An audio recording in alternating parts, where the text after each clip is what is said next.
2021.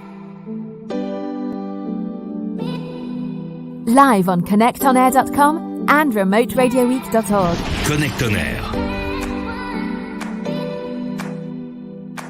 Remote Radio Week proposes distinct programs in English, French, Spanish and Arabic, featuring experts, examples. UNESCO Remote Radio Week 2021. Get ready for a week devoted to helping radio stations broadcast remotely. Live on connectonair.com and remote-radio-week.org. And welcome now to UNESCO's Masterclass on how to develop local revenues for radio to ensure sustainability. A very critical masterclass this is, and it's presented by Alexander Sempf and Douglas Mutumba from the East Africa Radio Service, or EARS, headquartered in Kampala, Uganda. Alexander and Douglas have done something quite remarkable. They employed a set of strategies and tactics in one of the most economically challenged markets in the world, in one of the most economically challenging times, the pandemic. Yet despite the total shutdown of the economy in Uganda, their tactics have grown radio revenues to greater than pre-pandemic levels. And a reminder to all of our delegates that are watching, you can ask questions. You can put them throughout the session while the session is ongoing. And of course, our background will select those questions and put them to our experts right at the end of their discussion. But this obviously is the reason you've tuned in. It's not to be missed. Over to you, Alexander and Douglas. Thank you. Thank you very much, Omar. Good afternoon, everyone. We are very, very happy and proud for this opportunity to share what we did for the last 2 years in Uganda. And Philip, may I ask you to click? Yes, it's about sustainable revenues for local radio stations through advertising. But before we start with the content, we would like to introduce ourselves. Click, please. Thank you. My name is Alexander. I'm Managing Director of East Africa Radio Advertising Service. And Douglas may be. And my name is Douglas Mutumba. I'm the Director and Head of Partnerships. Welcome to this class. Click, please. Click, please. And this is our wonderful start, which shows you diversity. The clutter you see here is how diverse radio and society is in Uganda.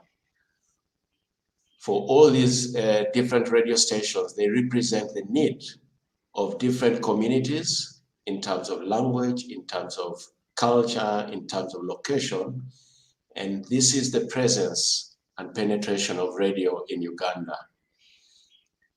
And it demystifies the broadcasting that we came to know into narrowcasting, because every community wants its own channel. And so we narrowly broadcast to those individual communities. And that's a good map showing the presence of radio in Uganda. Could you click the next one?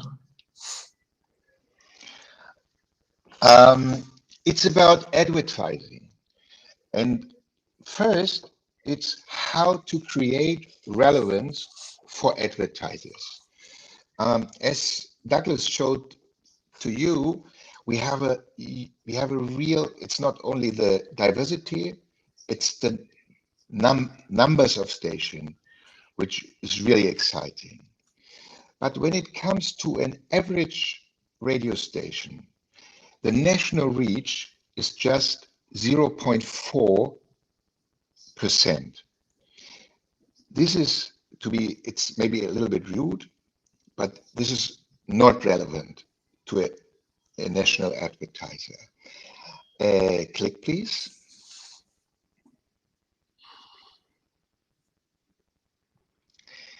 But we have more than 200 stations in Uganda. If you aggregate them, the reach is increased to incredible 73%. And this is most relevant. It's most important for advertisers, because advertisers are searching for reach. 73% is, at least in Uganda, more than double of TV. And I think it's not only in Uganda, the numbers are more or less similar in many countries. And this is the most important, the aggregating of the small stations to something big. 73% is possible. Click, please. Oh, sorry, this looks a little bit strange. We have another issue when it comes to sustainable revenues for local stations. At least in Uganda, the local stations create 80% of the listenership of radio in the country. 20% only are created by urban stations in the big cities. But when it comes to the revenues, it's very unfair. 80% of the revenues created by advertisers are with the 20% of the urban stations. And the rural stations have only 20% share. And this is the second part of our mission. It's not only to increase advertising for radio stations, it is to that every single radio station has its fair share according to its reach. Next, please. Very good. So in 1993, we have the first FM stations opened in Uganda. And 2 years later, we had more than 20 stations opening. And 5 years later, we had over 60 radio stations spread all over the country. And as they increased, the demand for content, for revenue increased. So an umbrella organization started, which was the Uganda Radio Network in 2005, in 2005. And the idea behind Uganda Radio Network was to aggregate content and be able to share it across the different radio stations spread out all over the country and respond to the challenge they had in collecting content.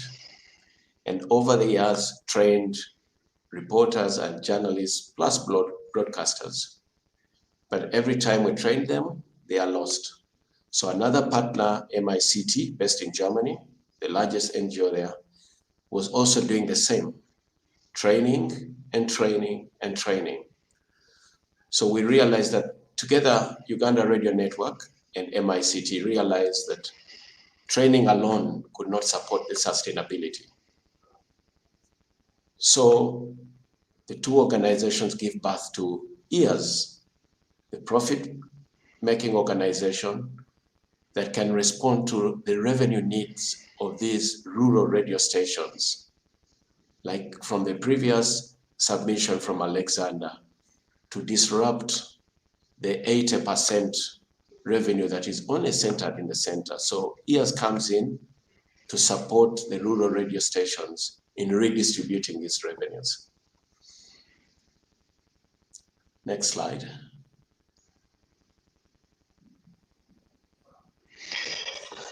So now it's the task how to create value for stations and clients, because only creating a win-win situation will create progress. At first, EARS is a platform for now for more than 100 stations, which are our partners. And because 100 stations are on the EARS platform, we are now convenient one-stop shop for every advertiser. It's not necessary to have a direct contact between a rural station and the advertiser. It's done by East Africa Radio Advertising Service. What we do is, when we receive a briefing from a client, from an advertiser, Then we use facts and data. We use facts and data and our special knowledge about every single station to create the best plan. It's not only the one-stop shop, but it's the quality of the radio plane for the client. That means more impact for the same budget.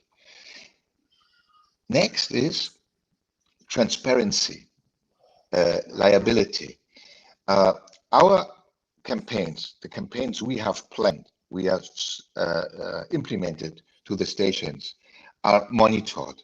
So the client has transparency that his campaign was running as booked. Then it's very, very important now. We are not an agency. We are mandated and paid by stations. We have contracts with the stations, and we are a sales house for them. We are not doing sales only. We are a marketer for radio as an industry.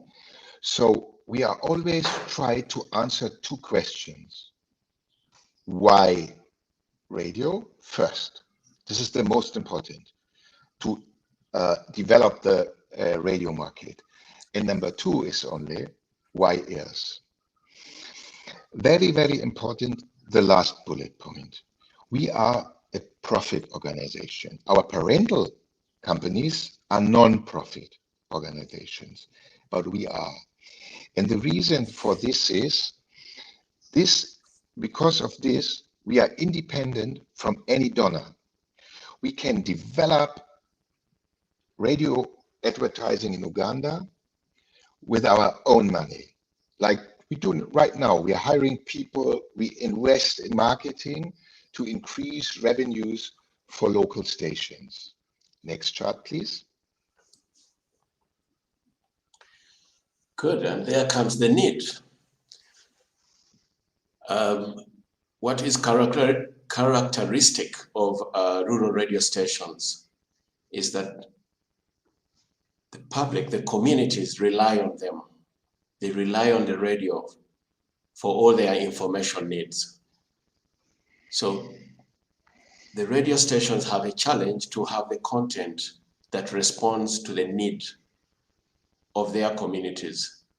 So our responsibility at EARS is to distribute this content to support the rural radio stations access this content. And so we partner with different organizations that have also the resources in developing content, and then we distribute this content to the radio stations. And this includes different thematic areas. It could be health, it could be education, especially during this total lockdown where schools are closed for 2 years. It is agriculture, the backbone of our country. So we support the different organizations that are custodians of this different information to take it out and using facts and data, find the right audiences that they are looking for. And these are some of the organizations that we have proudly worked with in the last 2 years. EDC, Education Development Center, who are looking at integrating child and youth development. ABT, who are supporting maternal health in the hard-reach areas. The PAL is our own product. It is a drama, 15 minutes, produced in 16 languages, including Juba Arabic, to support the 1.2 million refugees who are hosted by the Uganda community. And it is distributed across 51 radio stations every week for the last 2 years without any fail. So it's about sustaining radio station through content as well. Next slide.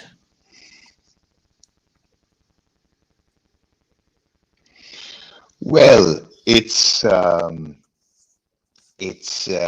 content,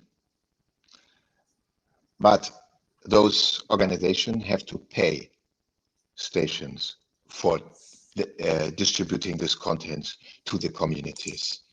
And it's about incremental revenues. I don't know why the headline is cut off. It's incremental revenues. And only this year, and I'm really, really proud about this number, East Africa Radio Service was able to create $600,000 incremental revenues for local radio stations in Uganda. Uganda is a small country only, and we will continue and will expand our services after we delivered proof of concept. And as mentioned on this chart, we're just in the pre-launch phase of starting business in Tanzania, which will be effective from early next year. And well, we are East Africa Radio Advertising Service, and maybe there will be other countries coming. Thank you very much. Click, please. I forget one chart.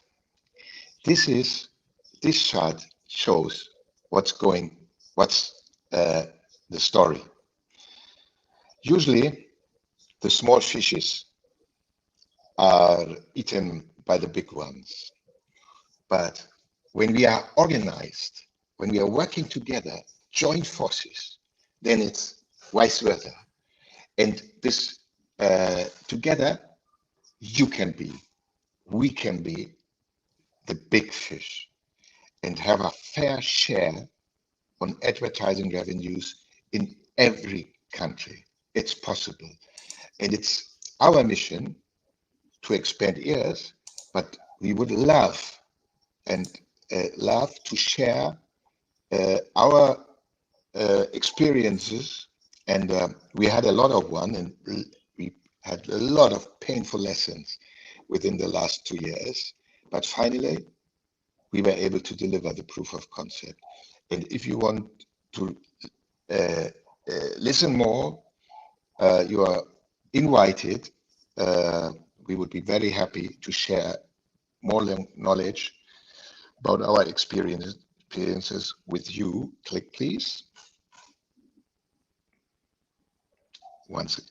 Yes, sorry, one more click. One more, please. Sorry. Yes. Here we are again, Douglas and me. And don't hesitate, send mails. We would be happy to support you if you like to, if you think about doing something similar. Thank you very much again. Thank you. Okay, there you go. I've unmuted myself. Let me kick off. There are going to be questions, but I think the first should come from me.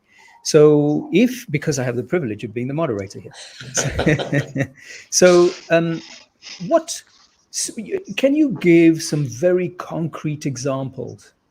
Because when we talk about aggregating so many different stations with, different principles involved, every station has a station manager. I mean, there must have been something about your pitch that brought them all together, because I'm sure, like you said, this isn't the first time that they thought about an aggregated approach, because they can see that they're losing revenue share despite their scale if you bring them all together. What is the one thing you said to all of them? I guess you said, you'll make more money with me. I don't know. What was it that made such a difference and brought all these stations together?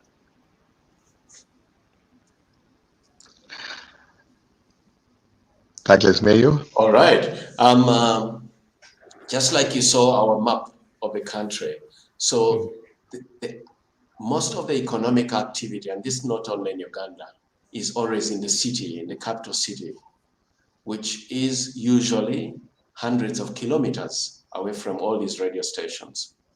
So these radio stations have a challenge to access the markets, to access the policymakers, to access the content. So by coming together and having this central representation, it immediately cuts their costs. It immediately gives them access to skilled personnel who can represent them, because usually it's a challenge for them also to be able to pitch their own radio stations. Right. So to put this clear to them and make them understand that they have the opportunity in being aggregated together, put all their interests together, was the first success story, that they could understand that is a cost benefit for them, that they are represented. The second thing is to be able to put their values, because in radio we are dealing with audiences. And so each radio has a different audience, and the advertiser is looking for all those audiences. So to be able to aggregate this different audience and put it to this advertiser is another success on the demand side. So as a platform, we created a win-win situation for the suppliers and the demand. Okay. Well, I'm going to round up by just one more thing, Alexander, one more thing, and very brief this time. When you pitch, you say you now have data. Now, that's not usual in a lot of rural environments, in a lot of community stations. It's not easy to get data. How did you manage to overcome that particular challenge? And let's end with that one. Well, the data are available. But the data is not used. The data is not used. We have statistics about listenership. It's not used. And even if you use it as a single station, if the average reach is 0.4%, well, that's not relevant. It's only the aggregating which makes the numbers relevant. That's what we changed in Uganda. Okay. Well, thank you very much. I do not see any questions from audiences, but it was fascinating to hear about how you managed to do this. And I think you hopefully will get more and more questions directly about what the secret sauce is beyond the things you've told us. So thank you so much, Alexander Sempf, Douglas Mutumba from East Africa Radio Service, for this masterclass on how to create sustainability for radio stations, even through the tough times we've been through. Thank you. Yeah. It was a pleasure. Thanks. It was my pleasure. UNESCO Remote Radio Week 2021. Get ready for a week devoted to helping radio stations broadcast remotely. Live on connectonair.com and remote-radio-week.org. Connect on Air. UNESCO Remote Radio Week 2021. Live on connectonair.com and remote-radio-week.org. Connect on Air.